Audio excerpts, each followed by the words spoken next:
The death of Archimedes. As it happens, the story of Archimedes is not exactly as the history books have portrayed it. While it is true that he was killed when the Romans conquered Syracuse, it is not correct that a Roman soldier broke into his house to plunder it, and that Archimedes, absorbed in drawing some sort of geometrical figure, growled at him crossly, "Don't spoil my circus." For one thing, Archimedes was not some absent-minded professor who didn't know what was going on around him. On the contrary, he was by temperament a true soldier who had invented war machinery for the Syracusans to defend their city.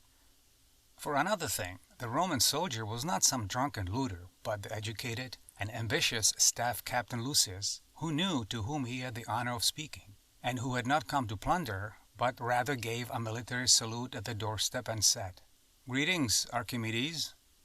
Archimedes raised his eyes from the wax table on which he was in fact drawing something and said, "What is it?"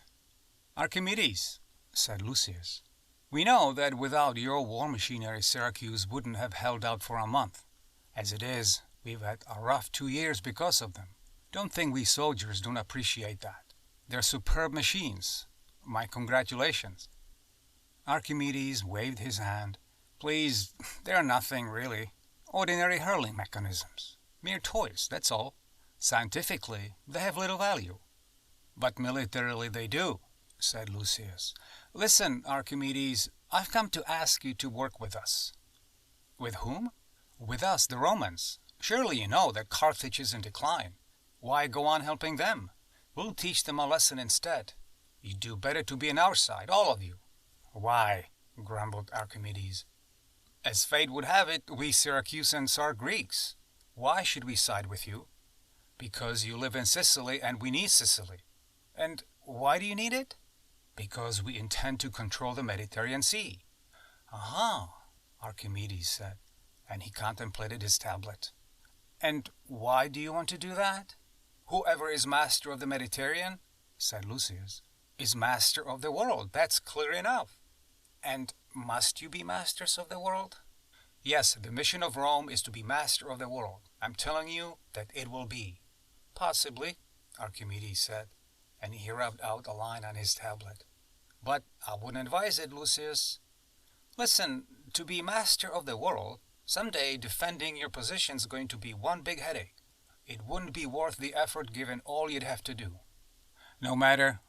We shall be a great empire." "A great empire," muttered Archimedes. "Whether I draw a small circle or a large circle, it's still only a circle. There are still frontiers. You will never be without frontiers, Lucius. Do you think a large circle is more perfect than a small circle?